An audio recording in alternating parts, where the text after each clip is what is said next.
Why do people believe in a creator? Buddhism does not believe in the existence of a creator. Welcome back, everyone. Mind Podcast. Why do people believe in God, the supreme deity? In 2015, around 3.7 billion people worldwide believed in God, according to research by the Pew Research Center. Approximately 84% of the global population follows some religion. Currently, many religions exist, but the majority adhere to Christianity, Islam, Hinduism, or Buddhism. There are 2.3 billion Christians, 1.8 billion Muslims, 1.1 billion Hindus, and 500 million Buddhists. About 400 million others follow traditional religious customs, while the remaining 1.2 billion people claim no religious affiliation. Despite the lack of convincing evidence for the existence of a supreme deity, whether it be God, Allah, or others, many still believe in religion across all regions of the world, in both developed and developing countries. Some religions are even predicted to grow, such as Islam, Christianity, and Hinduism. We might ask why people believe in religion and in God to such an extent. The explanation for this phenomenon can only be attributed to human nature, the smallness and fragility of human beings, the need for safety to thrive, to maintain life, to increase adaptability, and the uncertainty in the face of a vast world and a short lifespan. Religion seems to have done much for humans by soothing their anxieties, filling the voids of fear in the human psyche. Why people believe in God has been a puzzling question through generations. Some have thought of religion as an opiate, believing that God is merely a myth and that praying to God is like returning to childhood, seeking protection and forgiveness. Psychologically, belief in God has evolved with humans to increase adaptability to the natural environment. This evolution has been deeply ingrained in human genes over many generations. Humans, despite being considered wise rulers of the world, are still small, fragile, and lost in this vast world. This makes them fearful, leading them to seek a place of safety, even if it's just a belief, to survive and develop. Humans must live in communities, in ancient times, as packs, and now in organizations, villages, cities, and nations. According to evolutionary theory, anything that helps increase human adaptability will be maintained and developed along with living beings in communities. This can explain the pack life of ancient humans, their hunting-gathering lifestyle depending on nature, where dangers lurked everywhere. Living in communities, humans protected each other from dangers like wild animals or enemies. The existence of a supreme deity also serves as a foundation for community harmony and unity, especially during times of upheaval like conflicts and wars, when calls for community solidarity often invoke common religious motifs like, "In God we trust," find a common ground in belief as a starting point for joint action. Living in communities also brings about mental comfort and happiness. Religious activities, which have a communal nature, make people feel safer and happier through activities like dancing, singing, feasting, praying, and blessing. Joining religious organizations is like joining a community, helping to better adapt to the social environment.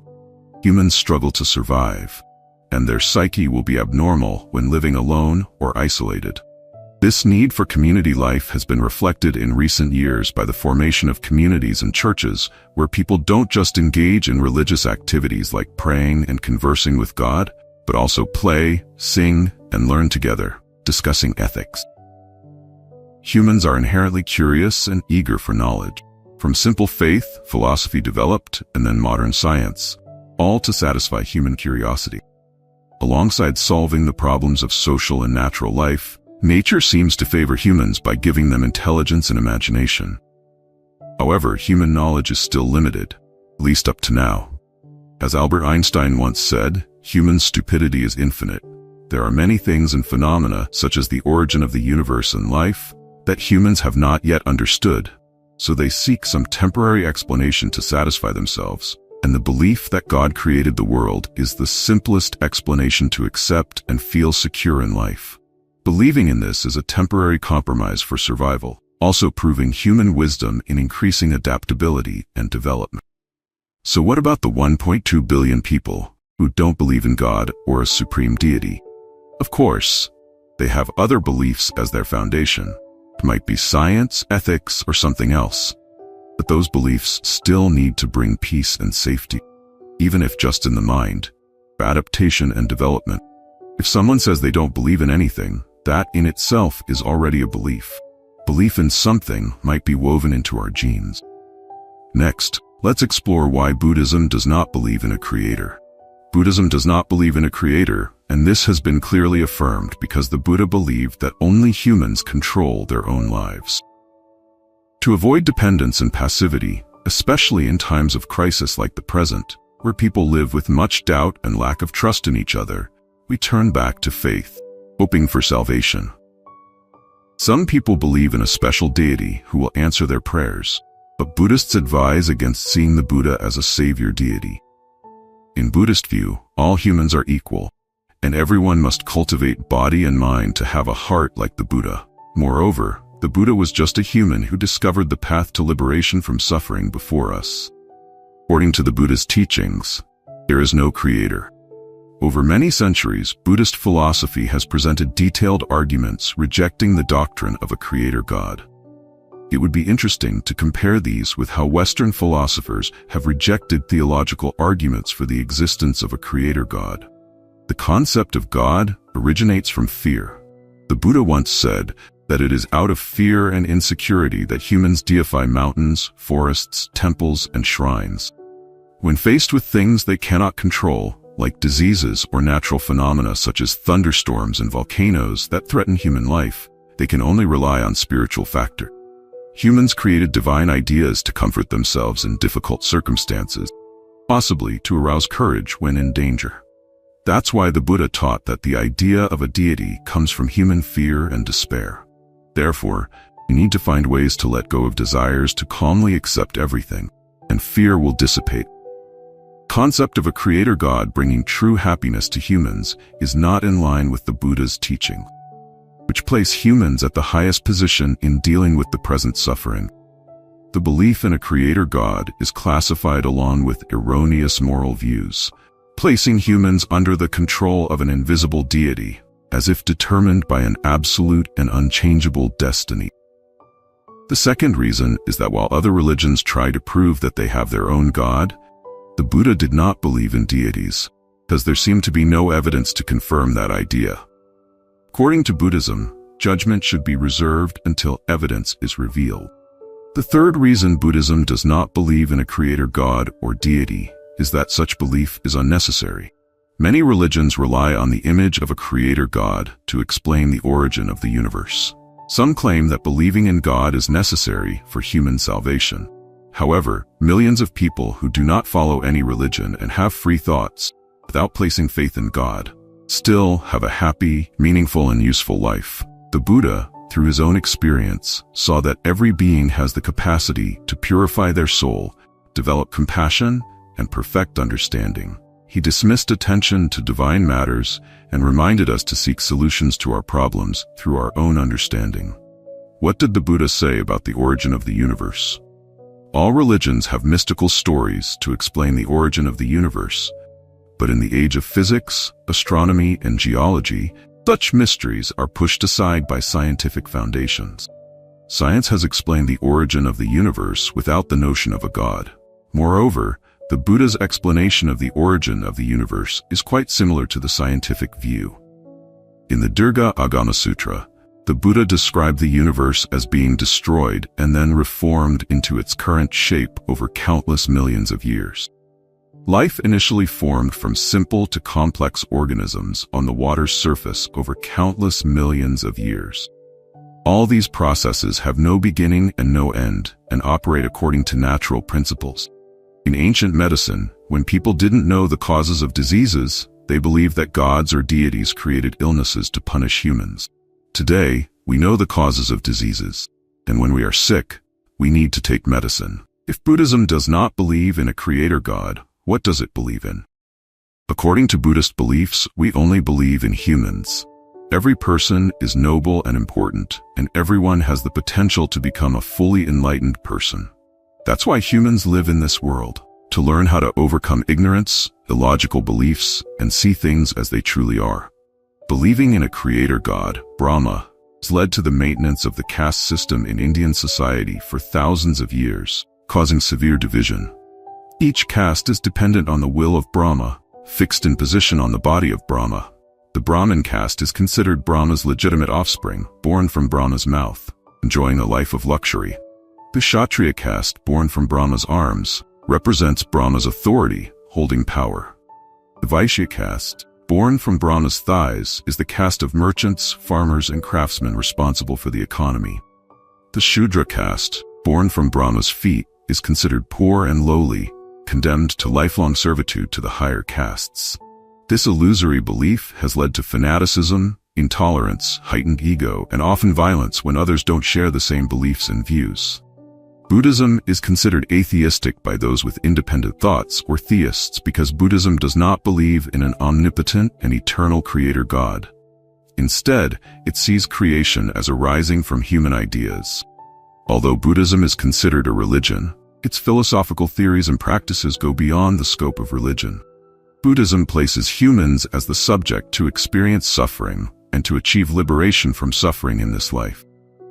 Rather than relying on the illusory concept of an omnipotent and eternal creator, the 6 realms of reincarnation and the pure realms of saints and sages are enough to prove that Buddhism's view is not about total annihilation after death, but about the continuous transformation of every being through the endless cycle of reincarnation.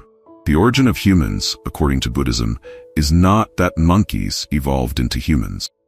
If we take humans as the standard, then monkeys are just monkeys and cannot evolve into humans. It's the karmic force of monkeys. When a monkey dies, it will continue to reincarnate into another being, not necessarily a human. Understanding this incorrectly would violate the law of cause and effect. Human beings are often thought to be derived from monkeys, but that's a misunderstanding of evolution. To create a human being, the environment must be suitable for humans. Without the right conditions, it's impossible to create human being. Therefore, the theory of evolution from animals to humans is vague and abstract. Physical structure of humans is more complete than that of animals, especially the brain's structure and the use of mental faculties and consciousness. Monkeys cannot have human intelligence. They often live by natural instincts and imitate humans rather than inventing and creating like humans. The physical structure of humans is similar to monkeys, but there are significant differences. Humans cannot use brute strength to protect themselves like beasts, nor can they flee quickly like deer. Humans protect themselves with their intelligence, often inventing and creating things due to their brain power. This is essential for humans, something other animals cannot possess. Thus, the idea that monkeys are the ancestors of humans is vague and abstract. The law of cause and effect has determined the standards for every species. A living being lives according to a certain standard. It will be born as that species. For example, if an animal lives virtuously, it will be born as a being of that species. Conversely, if it lives wickedly, it will be born as a being of that species. Mastering birth, aging, sickness, and death means mastering karma. Mastering karma means mastering all suffering and ending the cycle of reincarnation. Ending reincarnation means liberation from the body of karma. As the Buddha taught, no one can save us except ourselves. No one can walk this path for us, only we can walk it. The Buddhas are merely guides on this path. What will we see upon enlightenment? The shocking secret. Welcome back, everyone, to Mind Podcast. Enlightenment has many meanings, and it varies according to the beliefs of each individual and religion. The concept of enlightenment in Christianity is not the same as in Hinduism, Islam, or Buddhism. Often the word enlightenment is even used with a political meaning. In life, we constantly seek enlightenment, searching for answers to life's great questions and the world around us. When we achieve enlightenment, we may see things we have never seen before, experiencing perspectives in life that can only be realized through enlightenment. In this video, we will explore shocking things that one might witness after becoming enlightened. We are living in a society with a superb system of logic and rules, one that could be considered flawless and delicate to the point of being beyond criticism. This is why our civilization has endured for 5,000 years and continues to grow and evolve. The most subtle aspect of it all is that everything you see directly is an illusion. For example, financial fraud, fake viewer counts, manipulated data in e-commerce live streams, fan numbers, and even bubble tea shops paying money to create the illusion of long lines of customers. This is the most astonishing point of our society. It fascinates us with a series of images and tests the depth of our thinking. Those with deep thought patterns will be able to think independently and defeat the various illusions to achieve success. On the contrary, those who lack independent thought and merely imitate others will see everything as illusions and will be cast out of society or exploited by others. As Laozi once said, "The 5 colors blind people's eyes, the 5 sounds deafen people's ears, 5 flavors dull people's taste." This is the power of sight, touch, and hearing. The senses combine to create an illusory world around us, concealing the truth of the real world. According to spiritual practitioners, liberation from suffering can only be achieved when we understand that everything we perceive through sound, taste, sight, and touch holds no deeper meaning. Only when we close our senses and look inward can we see the truth and be freed from life's pain. According to the Diamond Sutra, all things are illusory and deceptive. Only by understanding the essence of everything can we see the truth. In the reality of everyday life, we should learn to let go of appearances and focus on the essence.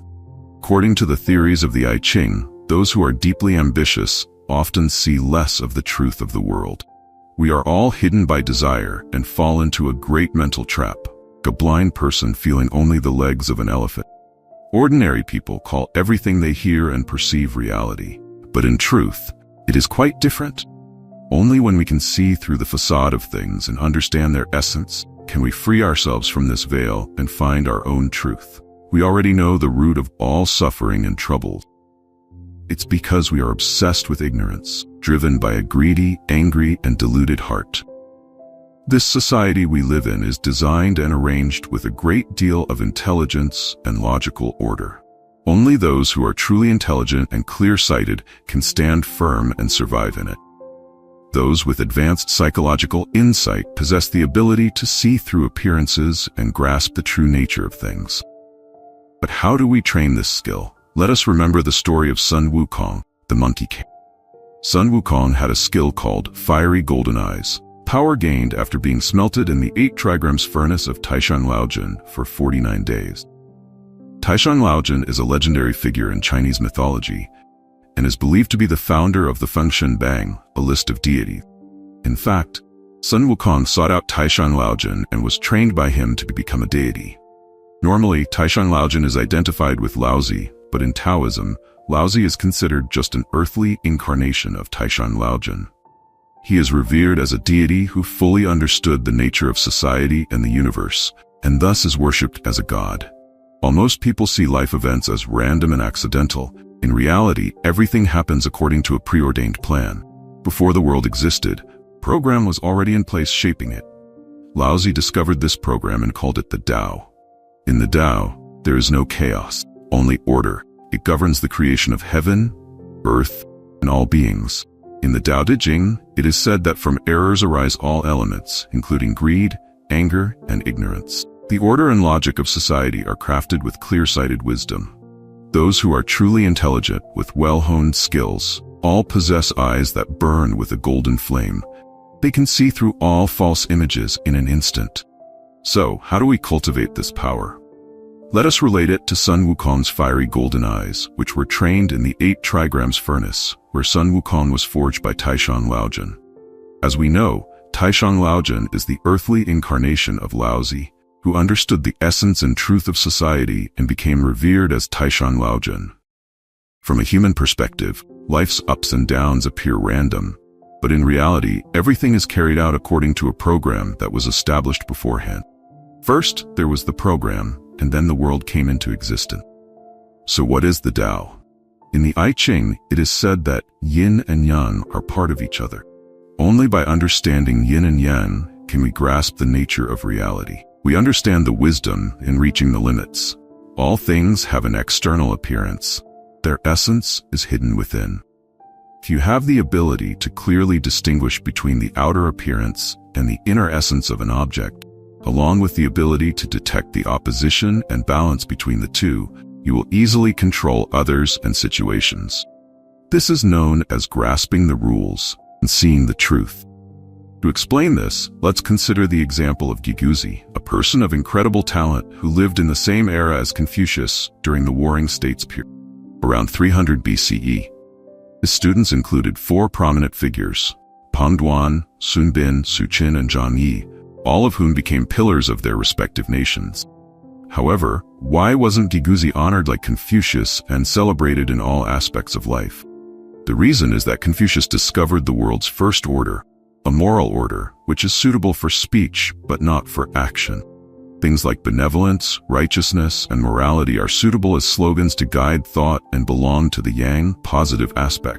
Meanwhile, Giguzi discovered the world's second order, a self-governing order suitable for action but not for speech. It belongs to the yin, negative aspect, appropriate for silent use and not to be spoken aloud. Once revealed, it can cause trouble or chaos. Therefore, Confucius's ideas were respected and spread widely, while Giguzi's ideas could only be silently remembered and passed down in secrecy. People often say that various industries in society operate under hidden rules. In essence, these hidden rules are the second order. There is a saying that true maturity is seeing through, but not speaking out. Seeing through here refers to the second order, which is fit for practical use, but must not be spoken about. In modern society, it is common that speaking and doing are not aligned. If a person only talks without action, they will not be respected. What they say often becomes meaningless and empty, while the things they do cannot be openly discussed. Speaking about them would lead to undesirable consequences. Thus, characteristic of society is that people often speak in contradictions. When listening to others, we must listen in reverse to understand the truth within. Learning to interpret and understand contradictions is a normal part of life. In mathematics, multiplying two negative numbers results in a positive. In communication, if people speak in contradictions, the final outcome becomes normal. However, if you are the only person not following this pattern, if you believe everything you hear and act upon everything you see, you will become a naive and foolish person in life. There are two sets of rules. Many things known to be false can become truths if they are disguised as actions. In life, we often encounter people who have two faces. What they say contradicts what they do.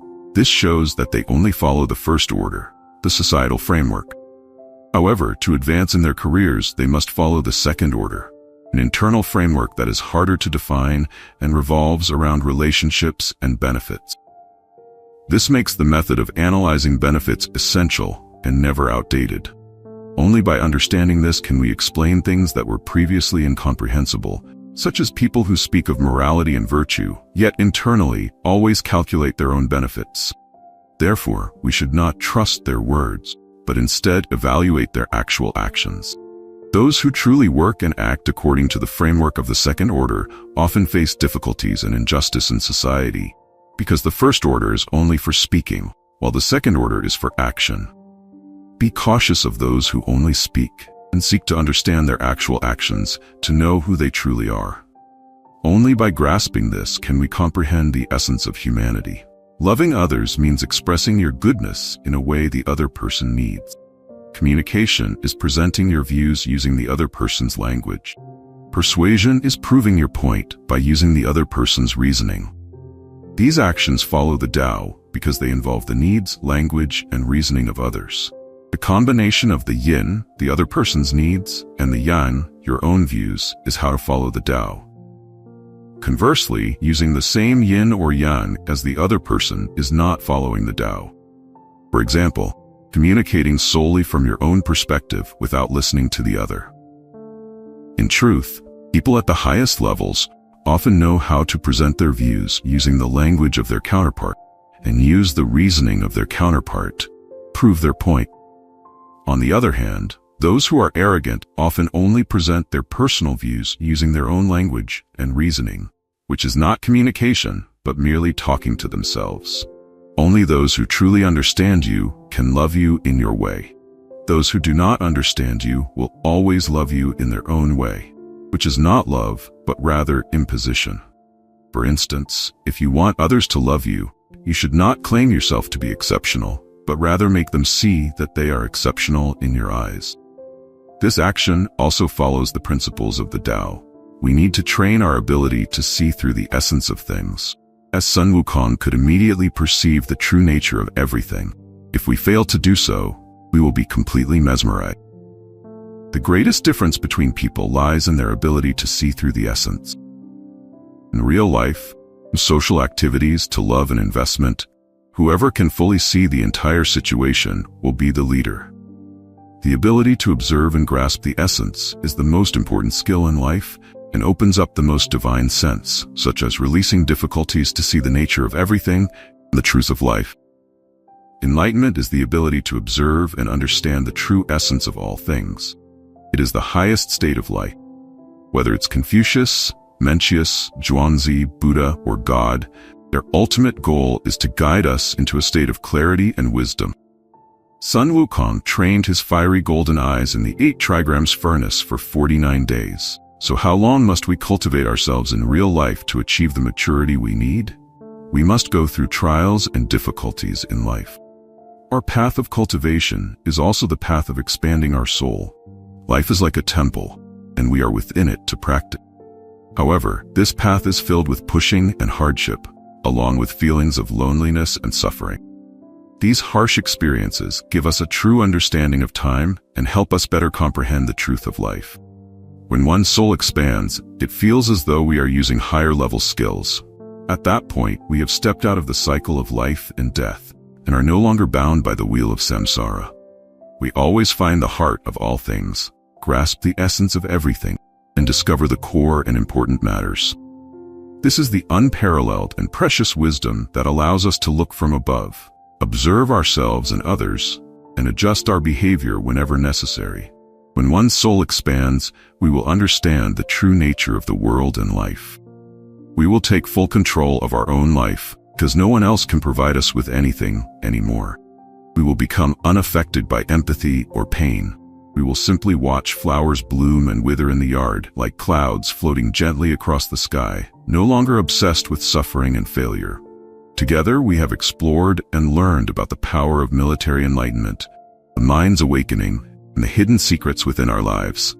Most importantly, we have discovered ourselves. Always strive to cultivate this ability and gain mastery over your own life. Thank you for accompanying us on this amazing journey.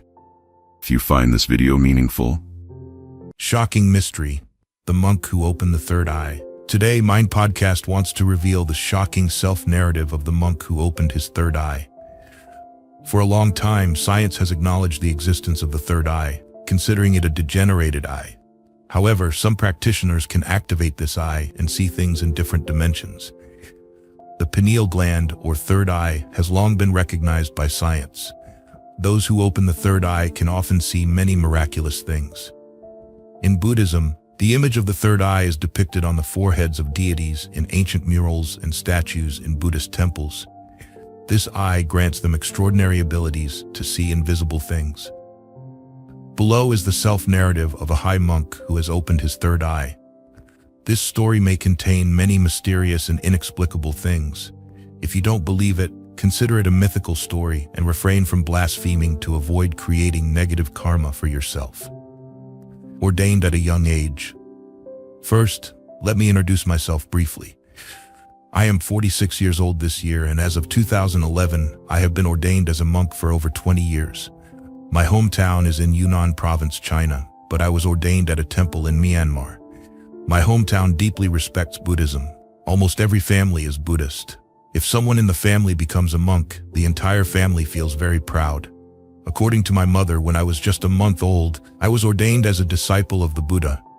I was ordained in 1990 when I was 25 years old. At that time, my eldest son was already 8 years old. On the day I shaved my head, everyone in the village came to congratulate me, and my wife was very pleased. In my place, there is a custom that when someone becomes a monk, their wife and children will be well taken care of by the whole village. The temple where I was ordained was very small. Including me, there were less than 10 people. My master was a very old monk who rarely spoke, but the villagers greatly respected him. Under my master's guidance, I began my monastic life. My temple belonged to Theravada Buddhism, recognizing only Buddha Shakyamuni as the supreme being and not acknowledging other Buddhas or Bodhisattvas. Despite being illiterate, I could easily enter deep meditation. Daily monastic life. Monastic life basically consisted of farming, eating, meditating, and reciting sutras. Since I was illiterate, I couldn't understand the Buddhist scriptures, so reciting them was out of the question. However, my master did not force me to learn to read. He said that being illiterate might actually be beneficial. He only required me to follow the precepts, meditate, and practice contemplation, exempting me from sutra recitation. Later on, I became literate due to other circumstances. In Theravada Buddhism, we attain concentration through strict adherence to precepts and focusing the mind.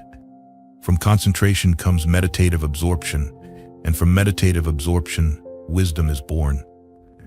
Interestingly, my fellow monks and even my master found it challenging to enter deep meditation, managing it only a few times a year.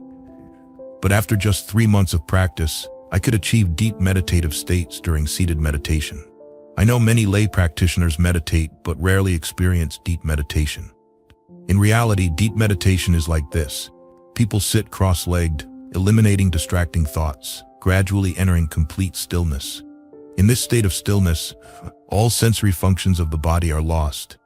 One feels as if only a few minutes or seconds have passed, but upon emerging from meditation, several hours have gone by. My master said my quick entry into deep meditation was due to my illiteracy, opening the third eye. In the summer of 1991, I had been ordained for over a year. One evening, under my master's guidance, all the monks in the temple sat in a circle around the Buddha's staff. Suddenly, I entered deep meditation.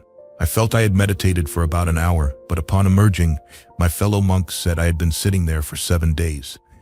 Moreover, during those 7 days, a 7-colored halo continuously radiated from my head, visible to the naked eye. No one could explain where this halo came from. A few days later, I suddenly realized that I could see objects with my eyes closed, even more clearly than with my eyes open. I consulted my master, who said that I had awakened the divine power of the celestial eye. The third eye is a good thing. Reflecting on past lives, I became more diligent in my practice.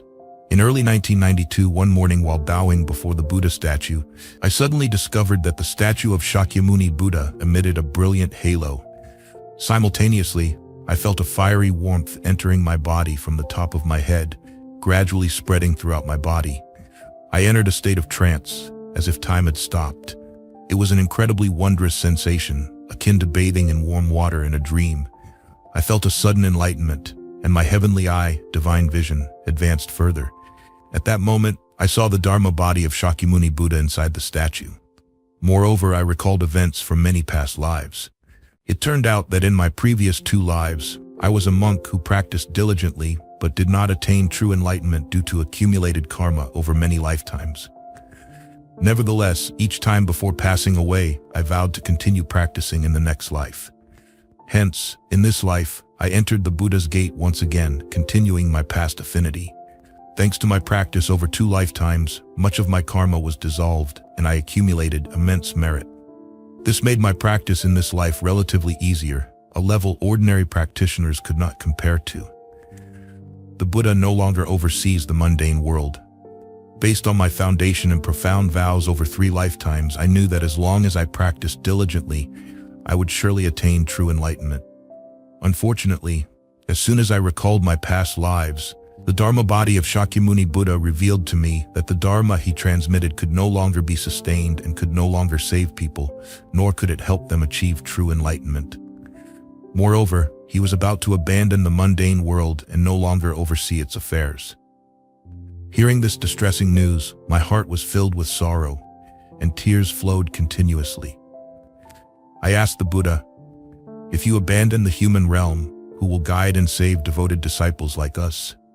The Dharma body of Shakyamuni Buddha replied, "When one person leaves, another will naturally come. Among the 84,000 Dharma gates, there will naturally be a path to guide you to the other shore of nirvana." With that, the Dharma body vanished and was no longer visible. I relayed this situation to my master and others. My master asked about my plans, and after much contemplation, I told him that I would wander and seek the Dharma, searching for the path to the other shore of nirvana. Opening the third eye. Opening the third eye is not mysterious. Earlier, I mentioned the heavenly eye. I know many people are interested in this, so I will elaborate. What is called the heavenly eye, the third eye, or the pineal gland, is what Taoists refer to as the mud pill palace. Everyone has a pineal gland. Through cultivation and energy enhancement, anyone can open the heavenly eye. It's not mysterious at all. Viewing the world through the heavenly eye is vastly different from using physical eyes. This is beyond ordinary imagination. With physical eyes, one can only see in one direction and one surface from a fixed position. But with the heavenly eye, one can see the entire spatial orientation and all knowledge at once.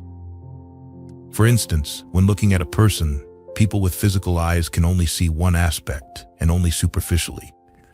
But with the heavenly eye, one can see each cell of the person and even perceive their thoughts. Remembering past life memories and suddenly gaining literacy after opening the third eye, especially after recalling past events, I became literate.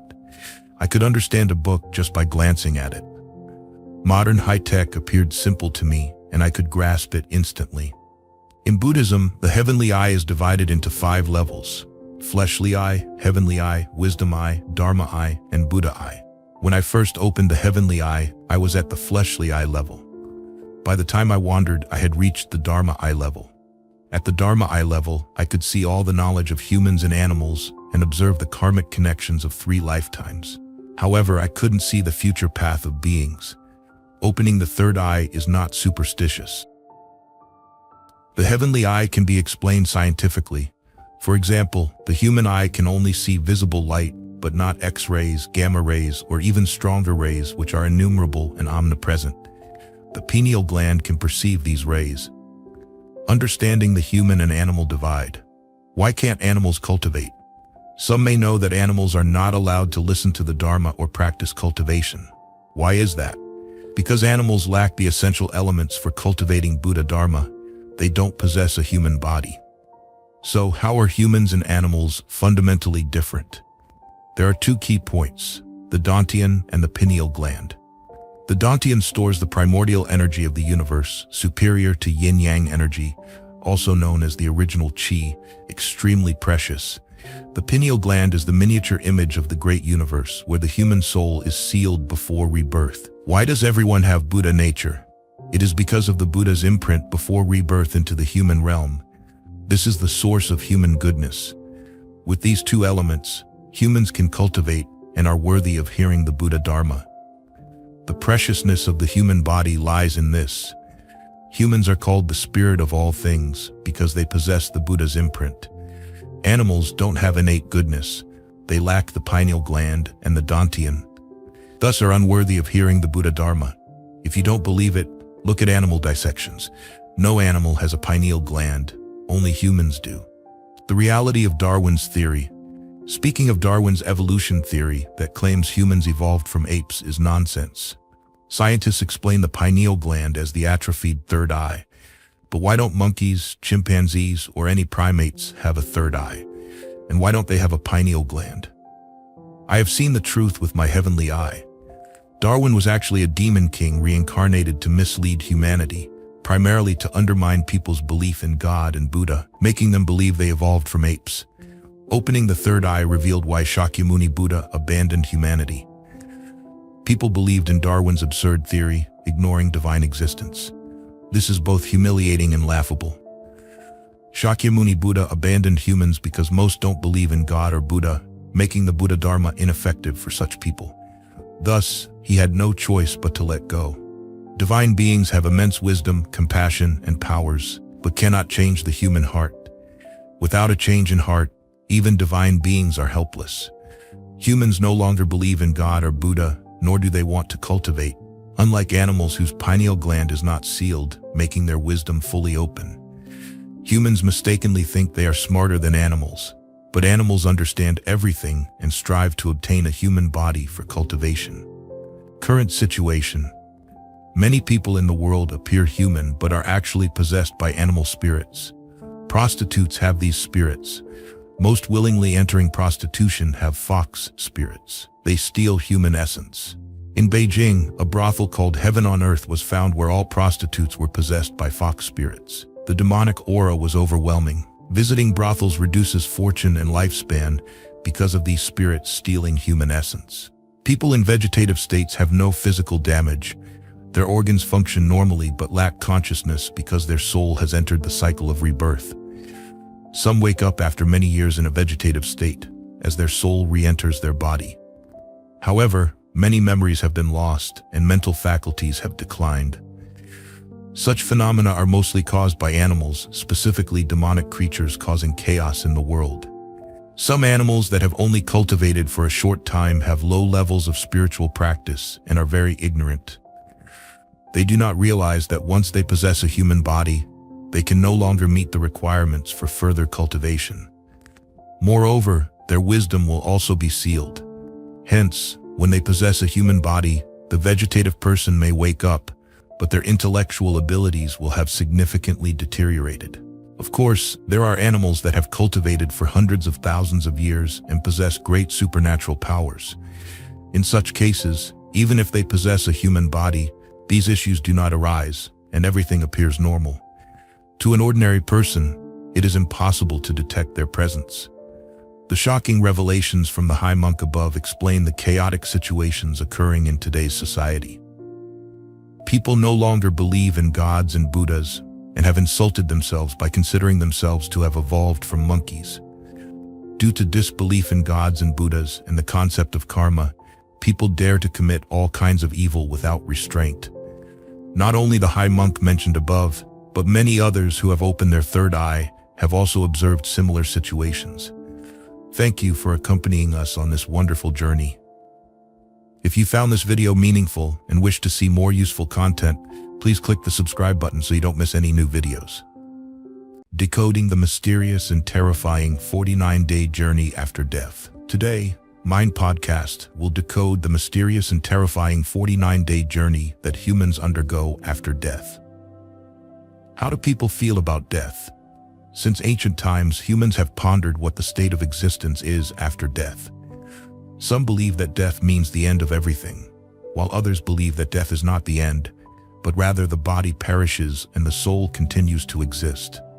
Those who believe in the immortality of the soul even provide evidence. Near-death experiences are often cited as proof of the soul's existence. Isaac, a construction worker, once had an accident where something fell on him, causing his heart to stop. Fortunately, he was resuscitated. According to Isaac, after he lost consciousness, he saw the entire scene of his emergency treatment from a third-person perspective, as if his soul had left his body. Not only that, but he also saw a very bright light, which was the most miraculous part. According to Dr. Raymond Moody, a researcher of near-death experiences, many near-death experiencers mention seeing a kind of hazy light while in that state.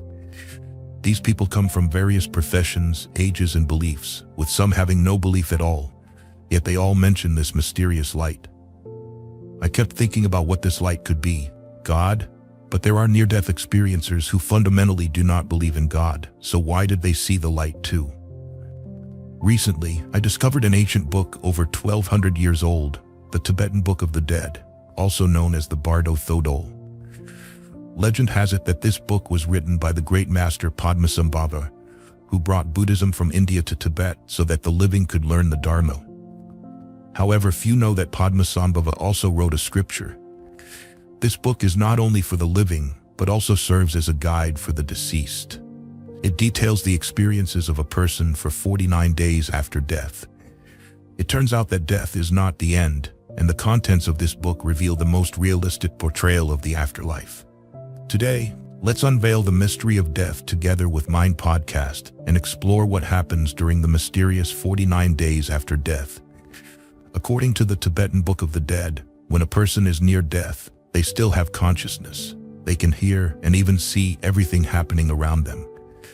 According to Buddhism, even if the heart stops, consciousness continues to exist and can persist for up to 49 days after cremation. All this is related to an ancient prophecy. In the sacred land of Tibet, important Buddhist relics and scriptures have been buried for hundreds or even thousands of years, waiting silently for the right moment. When the time is ripe, someone will sense the presence of these treasures and unearth them. This phenomenon is known as terma. During the Black Death, which killed at least 75 to 200 million people, a 15-year-old Tibetan named Kama Kumgar had a vision and discovered a significant scripture from 700 years ago in a mountain cave. This scripture included the Bardo Thodol. This discovery surprised and delighted many Tibetan monks because the author of this scripture was none other than Padmasambhava, often referred to as the second Buddha. It is said that the Buddha predicted Padmasambhava's appearance more than 200 years after his own nirvana. Indeed, Padmasambhava appeared, born from a lotus flower, and was adopted by an Indian king. He could have lived a life of luxury, but like the Buddha, he renounced worldly pleasures and devoted himself to spreading the Dharma in Tibet. He also wrote the Bardo Thodol, introducing the world to the afterlife's true nature. Despite being unearthed in 1342, the book remained relatively unknown due to Tibet's isolation. It wasn't until 1927 that Walter Y. Evans Wentz translated it into English, naming it the Tibetan Book of the Dead. This caused a sensation in Europe and eventually spread back to China. According to Mind Podcast, after reading the book, the Khan's Trang was astonished, as he previously believed that everything ended with death. The book confirmed his thoughts and presented a complete picture of the afterlife, revealing that it exists in a transitional space invisible to the living. In the Buddhist view, after death, people do not go directly to heaven or hell, but enter a mysterious time-space known as the Bardo. The term Bardo means in-between state in Tibetan, referring to a transitional state between two conditions. For example, the space between two buildings or the time between day and night is considered Bardo. Even the transition between parallel universes is called Bardo. Buddhism describes 6 types of Bardo, 3 of which occur during life and 3 after death. These are the Bardo of birth, the Bardo of meditation, the Bardo of dying, the Bardo of reality, and the Bardo of becoming. I believe that in the Bardo state, a person exists between purity and impurity. Some people may experience soul detachment, visitations from the deceased, or prophetic dreams. The Bardo of meditation is the state one attains during deep meditation, as experienced by historical figures like the Buddha and Laozi. This state is unique because consciousness is not bound by 3-dimensional space, so the experiences differ. This includes the state after death. At this moment, when a person has just died, they remember their name, job, and loved ones, but forget they have died. Suddenly, a blinding light appears. Most people instinctively turn away from the light, which is a mistake. Immediately, fierce-looking monsters appear. After running from these creatures, they eventually find themselves back in the familiar world. However, their consciousness is still foggy, so they think the monsters were just a nightmare and continue their existence until they realize something is strange about their world 3.5 days later. For the past few days, they have been doing the same things as always, like going to a refrigerator to get food, but the food never reaches their mouth. They have spoken to others, but those people never responded. It is only after 3.5 days that they realize they have not truly interacted with anyone because they have died. At this moment, realizing the truth, they feel devastated and begin their journey of reincarnation. According to Buddhism, this journey of reincarnation can last up to 7 sets of 7 days, totaling 49 days. But don't think this is a heartwarming moment. In reality, in the afterlife, the deceased must go through many events, and the outcome can be one of 3 possibilities: rebirth in the Pure Land, continuation in the cycle of samsara, or becoming a wandering ghost. Do you remember the mysterious light described by many near-death experiencers? According to Buddhism, the light seen when the heart stops is the original state of life, appearing right after death. At this moment, the deceased has 2 choices: enter the light or turn away from the dazzling light. If the person practiced during their life, they can recognize this light as the essence of life and enter it without hesitation, discovering the Buddha's figure within the intense light.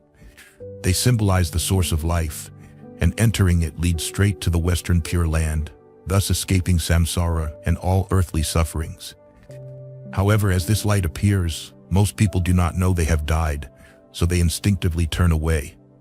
Soon after, they see another light which is dimmer and gentler than the previous one. Again, they have two choices: enter or not. If they choose to enter, they will reincarnate into one of the 6 realms of samsara. This is a terrifying process, as the light represents the path to a particular realm. According to the Bardo Thodol, there are 6 types of dim light, each appearing sequentially. These lights do not appear all at once, but one by one. For instance, the first to appear is the white light, representing the heavenly realm. Entering it may lead to rebirth in the heavenly realm. Seeing this, one might think, we just need to remember the first bright light and enter it no matter what. Avoid the red, black, or blue lights at all costs. This sounds smart, but according to the scriptures, when in a soul state, one does not have such rational thoughts. In this state, the soul chooses based on accumulated practice. Those who frequently did bad deeds will naturally avoid the white light and rush towards the black light. Hence, it's not possible to wait until the last minute to make the right choice. Returning to the first day, during this period, the connection between the deceased's consciousness and body has not completely severed, so they can still feel their body. This makes them think they are still alive. Consequently, they continue their usual activities until 3.5 days later, when most people's consciousness becomes clearer. At this point, they finally realize they have died. They may feel shocked, afraid, cry, or become angry. In these cases, they ignore the strong light appearing on the second day and the dim light that could lead to rebirth, and instinctively seek out their loved ones to talk to. At that moment, they realize they have teleported to their loved ones. It turns out that in this stage, humans unlock 5 supernatural abilities, starting with the ability to travel freely through space and time. They can teleport anywhere, see anyone or anything they want, and even travel back in time to see themselves being born or their parents praising them. They can also go into the future to see what it holds. In Japan, there was a man named Toshu Hikichi, who, during a near-death experience, not only traveled back in time to witness the origins of life in the universe, but also carved his name on a temple pillar. Miraculously, after coming back to life, he found his name there. In addition to proving his ability to travel freely, Toshu Hikichi claimed to have unlocked other abilities: hearing distant sounds, seeing faraway objects, reading minds, and recalling past lives. With these abilities, the deceased explores everywhere. After the 7th day, they long to return to their closest loved ones. This marks the end of the first week. Different cultures have various first-week traditions. Some keep a light on all night and prepare the deceased's favorite foods. Some sprinkle rice on the ground, believing footprints mean the deceased visited. Others chant sutras to help the deceased transcend, and in Tibet, they recite the Bardo Thodol. The real purpose of the Bardo Thodol is not to describe the afterlife to the living, but to guide the deceased to the Western Pure Land.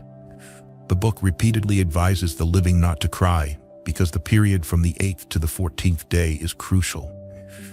If the deceased misses this chance, they may lose the opportunity to reach the Pure Land. According to the Bardo Thodol, from the 1st to the 7th day, the deceased sees images of the Buddha. Choosing to enter these lights leads to the Pure Land, but ignoring them results in seeing dim lights and facing another choice. If they enter, they fall into a corresponding realm of samsara. If not, they continue to the next day. By the 8th day, drawn by their karma, they miss 7 chances to reach the Pure Land. Now, instead of the compassionate Buddhas, they see terrifying blue-faced, fang-toothed monsters, such as the 3-headed 6-armed hawk Noga on the 8th day, adorned with human heads, which frighten them into fleeing. Each successive monster is more terrifying, like Vajra Hawk Noga on the 9th day and jewel-wielding Hawk Noga on the 10th day. However, if at any point they confront these monsters without fear, the monsters vanish instantly, revealing themselves to be illusions created by their inner demons. The Bardo Thodol even bluntly tells the deceased, "You need to know that you are dead. The body you see now is a magical, illusionary consciousness form with no blood or flesh. Hence, all threats cannot harm you, and you cannot die again." So what is there to fear? Understanding this helps one see through these illusions born from their inner demons, overcoming everything and reaching the Western Pure Land. If they continue to run during the second week, their chance of becoming a Buddha becomes slim, and only the choice of samsara remains, including the path to hell. According to Buddhist scriptures, the bright light and monsters seen in the first and second weeks are Buddhas, but from the 8th to the 14th day, the deceased's inner demons trick them into seeing Buddhas as monsters. Regardless of the light or monsters, recognizing them as illusions allows one to reach the Pure Land.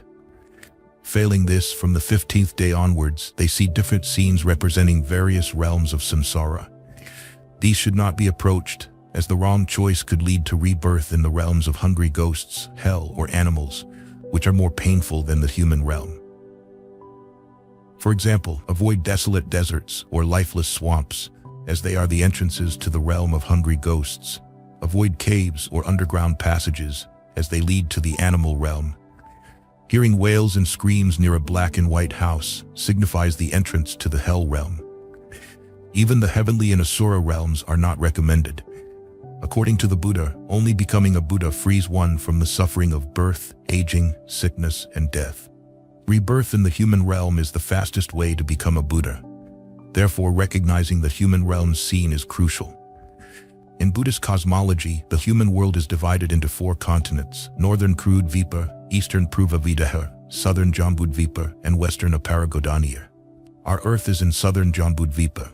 The Bardo Todol describes that after the 15th day, if you see tall buildings, this signifies Southern Jambudvipa, where Earth exists. We should head there immediately. Despite Earth's many problems and karma, it provides the best opportunity for learning and growth. Therefore, we must strive to enter the scene representing Earth. If you see a swan, avoid it, as it represents Eastern Pravavidaya, a peaceful world not conducive to learning. Seeing horses indicates Western Aparagodaniya, a wealthy but potentially corrupting realm. Avoid any animal other than horses, as they signify Northern Kurudvipa.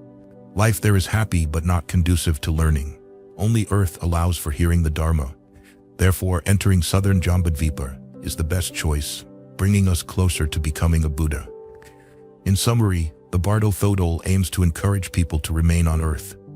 How did you find today's topic? How Buddhism sparked the rise of Apple?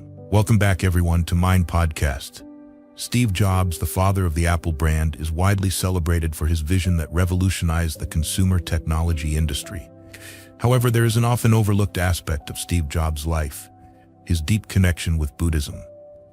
Steve Jobs, a name synonymous with innovation, left an indelible mark on the world. Much has been said about his remarkable vision and relentless pursuit of excellence. Yet, the influence of Buddhism on Steve Jobs' life and work is equally fascinating but less documented. How did this spiritual path impact his work, creativity, and the essence of Apple? Let's explore this in today's video on Dai's World. Don't forget to subscribe to the channel and turn on notifications so you don't miss any of our videos. Steve Jobs' journey into Buddhism began in the early 1970s, marked by his quest for deeper meaning and purpose in life.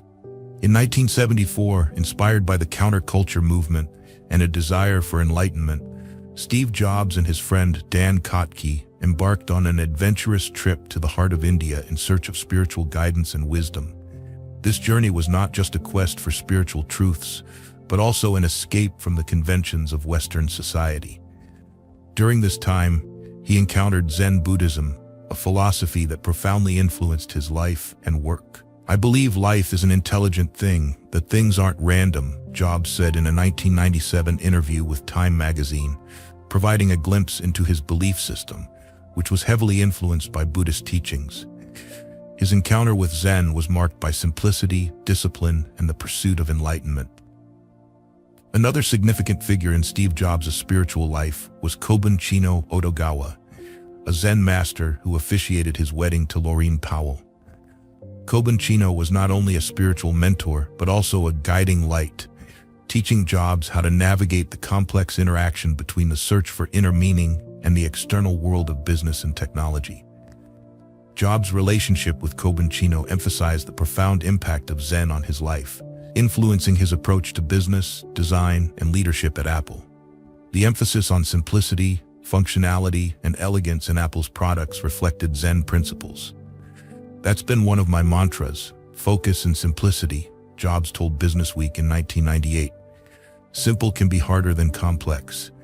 You have to work hard to get your thinking clean to make it simple. Steve Jobs' journey with Buddhism highlighted a remarkable integration of spirituality and innovation. His commitment to Zen principles not only shaped his personal life, but also defined Apple's culture and products. His legacy is a testament to the integration of spiritual wisdom with business vision, offering valuable insights into the role of mindfulness in the creative and innovative processes.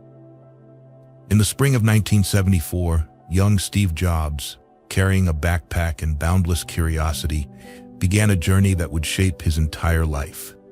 Traveling to India, Jobs sought not only knowledge, but also deep spiritual awakening. This quest, driven by a search for enlightenment, was inspired by his readings and the prevalent counterculture of the time. This spiritual journey laid the foundation for his philosophical beliefs. Accompanied by his Reed College friend Dan Kotke, Jobs' adventure in India was both chaotic and enlightening.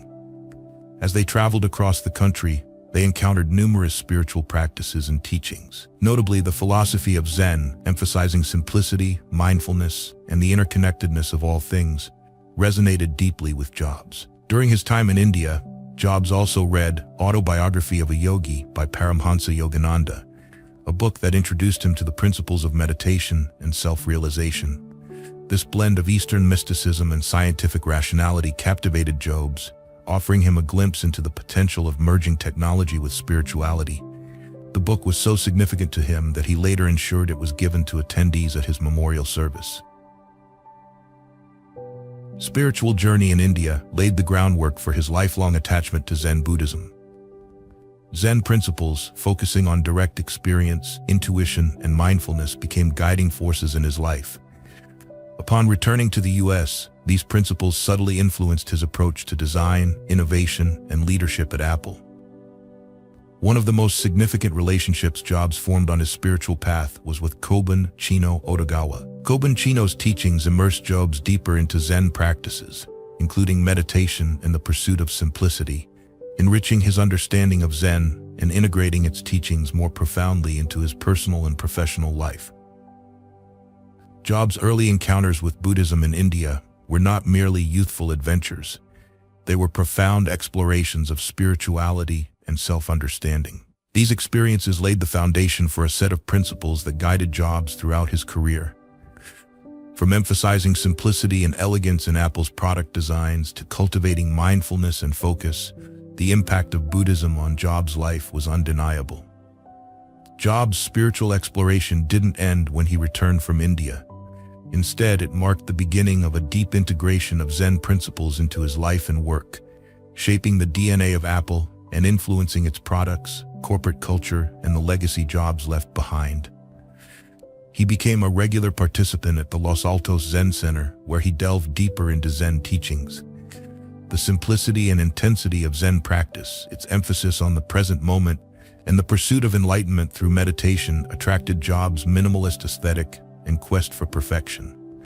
Jobs' adherence to Zen was not just philosophical, it manifested in his lifestyle and leadership. He adopted a minimalist lifestyle, often decorating his home sparsely. This approach extended to his work at Apple, where he emphasized simplicity in design and functionality, eliminating unnecessary elements and focusing on the essence of the product. He believed that to create something truly innovative, one must be intensely focused and present, a principle he rigorously applied to Apple's development process. From the sleek design and intuitive interfaces to the revolutionary simplicity of the iPhone, every product reflected a Zen-inspired aesthetic. His philosophy transformed technology from mere tools into desirable objects, combining functionality with elegance and emphasizing the beauty of simplicity in both user experience and product form. Under Jobs, Apple cultivated an environment that prioritized clear thinking, simplicity in design, and intense focus on the task at hand, reflecting Zen practices. He emphasized creating products that not only met practical needs, but also evoked emotional responses, likely rooted in his Zen beliefs and the interconnectedness of all things. He sought to make Apple products resonate on a deeper level with users, blending form, function, and spirituality. Jobs' journey with Zen shaped his vision for Apple, inspiring a commitment to simplicity, beauty, and functionality intertwined with the brand. The influence of Zen on Jobs, and through him on Apple, highlighted the powerful role of spirituality in driving innovation and shaping the character of a global corporation. As we continue to explore the life and legacy of Steve Jobs, it becomes clear that his Zen-inspired approach to life and work left an indelible mark on the tech world, making Apple a beacon of innovation and profound design. Through integrating Zen into Apple's framework, Jobs not only revolutionized technology, but also set a compelling example of how spiritual practice can enrich personal and professional endeavors. Jobs' attachment to Buddhism was a philosophical effort and a practical framework profoundly influencing his personal and professional life. Meditation, a central aspect of Zen, helped him develop clear thinking and a calm mind, enabling him to navigate Silicon Valley's high-pressure environment. By uniquely combining intensity and serenity, mindfulness practices, being fully present and wholly engaged, were reflected in Jobs' meticulous attention to detail and his ability to focus intensely on the task at hand. Jobs' spirituality permeated Apple's corporate culture. He believed in the intersection of spirituality and business, viewing work as a form of personal expression and a means to positively impact the world.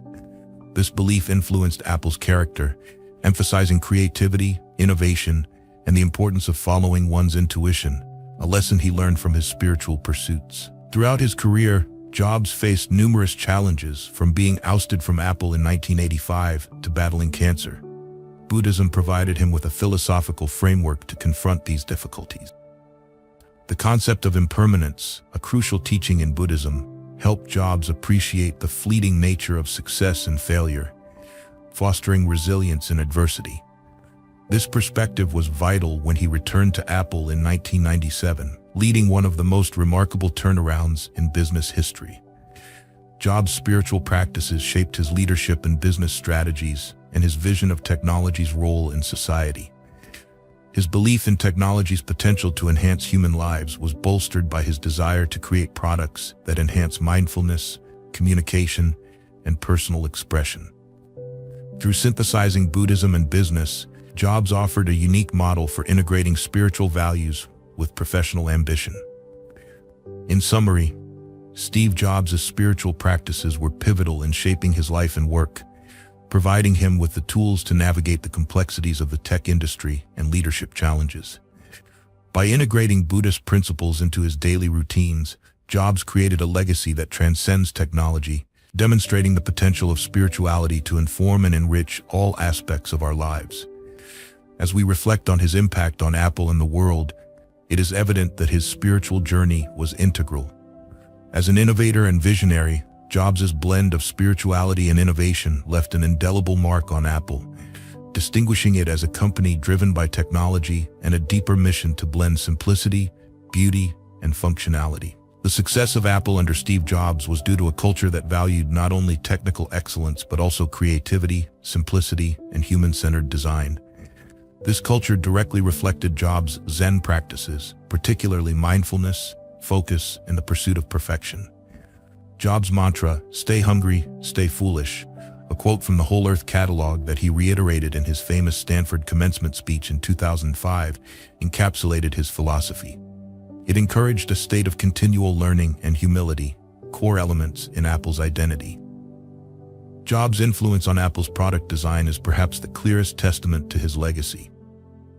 The minimalist design of Apple's products, with intuitive interfaces and elegant aesthetics, can be traced back to his belief in Zen's principle of simplicity. He promoted products that not only functioned flawlessly, but also connected with users emotionally, reflecting the Zen pursuit of harmony and balance. This approach revolutionized consumer electronics design and how technology was integrated into daily life. Jobs' commitment to Zen also shaped his understanding of ethical leadership and corporate responsibility. This was evident in Apple's focus on environmental sustainability, investments in renewable energy, and efforts to maintain ethical labor practices worldwide in its supply chain. Jobs believed that businesses should contribute positively to society. Steve Jobs' legacy extends beyond Apple, influencing product approach, development, corporate culture and technology's role in society. He demonstrated that integrating mindfulness and spirituality into business practices could lead to groundbreaking innovations and profoundly impact society. Today, many tech companies incorporate mindfulness programs for employees, emphasizing well-being, focus, and ethical responsibility, a movement Jobs pioneered. Jobs' commitment to Buddhism was not just a personal spiritual journey, but also a significant part of his successful career, creating one of the most influential companies of the 21st century. His philosophy of integrating simplicity, mindfulness, and relentless pursuit of excellence in both life and work left a lasting impact on Apple and the tech industry. He showed the world that great products are created from a deep understanding of human needs, desires, and aspirations, elevating technology to its highest potential to enrich human lives. As Apple continues to innovate and lead in an ever-evolving industry, the principles imparted by Steve Jobs, combining Zen principles with business practices, remain a guiding light, ensuring that his influence endures and inspires future generations of leaders and innovators. In Steve Jobs' journey, mindfulness was perhaps the most potent catalyst for innovation. His passion for Zen Buddhism shaped his creative vision.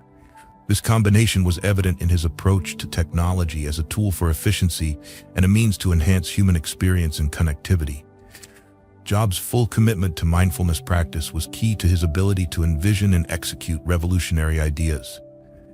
He believed that true innovation stemmed from a deep understanding of human needs and desires. This principle led to Apple's design of intuitive products that seamlessly integrated into daily life. The mindfulness approach also fostered an open environment at Apple. Jobs' leadership style, often described as demanding, also reflected Zen principles of focus and simplicity. His ability to cut through the noise and concentrate on what truly mattered allowed Apple to overcome complex challenges and emerge as a leader in innovation. Mindfulness practice endowed him with resilience, enabling him to recover from setbacks and envision new directions for technology. Steve Jobs' life is a profound reminder of the potential of an approach that honors both spiritual and material aspirations. He demonstrated that technology, when guided by human values and a deep understanding of societal needs, could be a transformative force. Jobs' legacy encourages current and future leaders to consider how mindfulness and spirituality can support ethical decision-making while fostering innovations that benefit society. The integration of Zen principles and innovation left a lasting mark on Apple. Jobs' journey refuted the notion that business and spirituality are separate realms. Instead, it is a lasting testament to the idea that mindfulness can drive personal growth and groundbreaking technological advances. Steve Jobs' life story offers profound insights into the role of mindfulness in shaping the future. By embracing a holistic approach that values creativity, mindfulness, and ethical responsibility, we can continue to drive innovation alongside our shared humanity. What do you think about the combination of mindfulness and Steve Jobs' practice with his path of innovation? Feel free to leave your comments below. Goodbye, and see you in the next video.